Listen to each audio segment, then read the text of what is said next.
Hi everyone, this is Scheinberg Engineering with our new release Ritual, a collection of deep and mystical percussion instruments.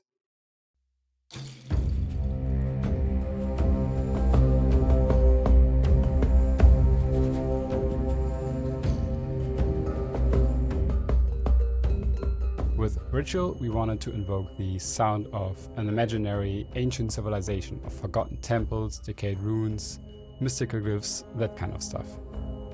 For this, we recorded a wide collection of instruments and played and processed them in unconventional ways to produce new sounds that are just different and unlike what you usually hear.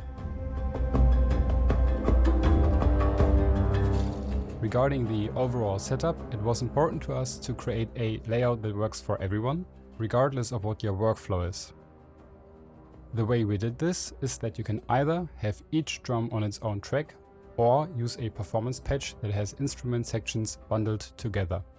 You can customize the layout as much as you want, but more on that later. By default, all instruments can be played by any key, so there's no searching until you find the correct note on the keyboard. Alright, now I'll be quiet and just play the instruments to give you an overview.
So there you go, these are the individual instruments. And in addition, there are a bunch of multis, which are basically creative patches using these instruments. And obviously you can create your own as well if you want to.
With all of that, it's just so easy to get something interesting and cool going. There's really so much you can get out of these instruments. Here are a few examples.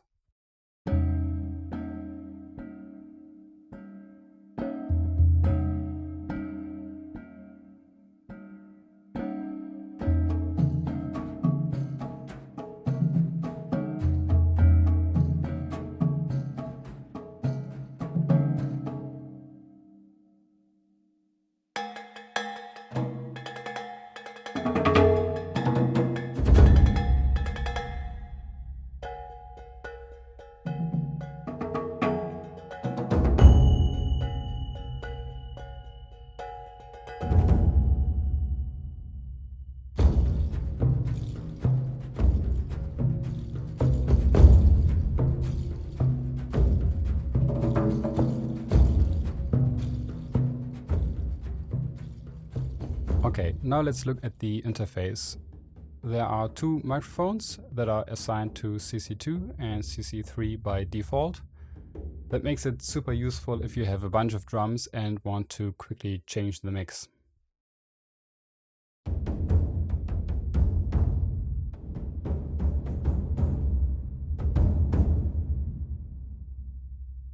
You can change the panning here and disable microphones by clicking on the name, which will unload them from memory. Pitch will change the pitch, obviously, but unlike the pitch from Kontakt itself, this one will not change the onset of the sample, which is the time before the actual transient of the sample. So in short, it doesn't mess up the timing. You can change the onset below, although I don't recommend setting it too low. Then we have the random slider, and this one is assigned to CC1 by default. This will introduce a bit of natural randomization and has a big effect on the sound. It's really handy to have this on a slider so that you can play around with it.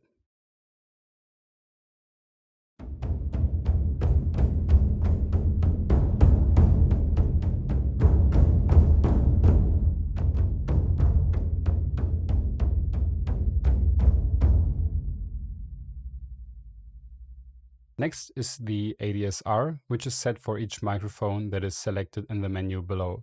So if you only want to set it for the close mic, for example, you just need to disable the room mic.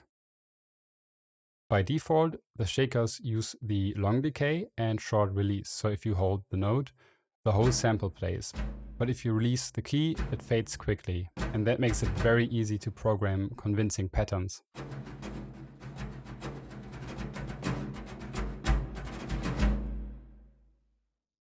In the velocity section, you can change how the velocity at which you play translates to the velocity the instrument receives.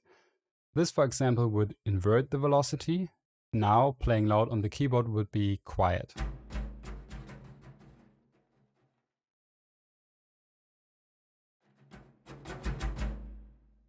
You can use these sliders to add a power curve or just decrease the maximum dynamic.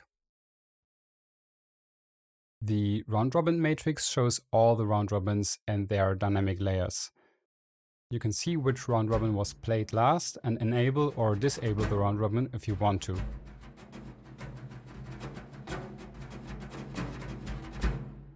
We of course strive for all samples to be perfect, but mistakes happen and we don't want this to block you while composing. So it was important to us that you can just disable round robins that you don't like and can continue making music.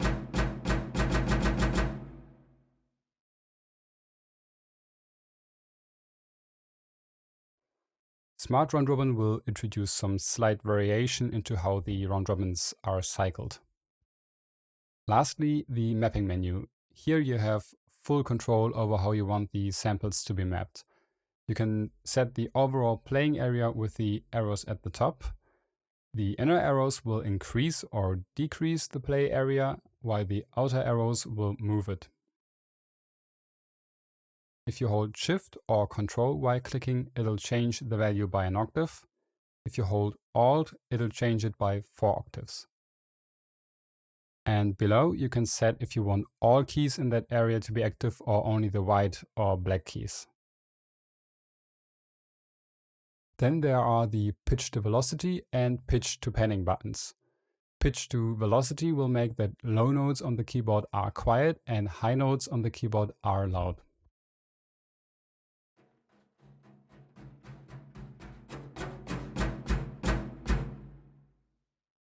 And pitch to pan will make that low notes on the keyboard are panned to the left and high notes on the keyboard are panned to the right.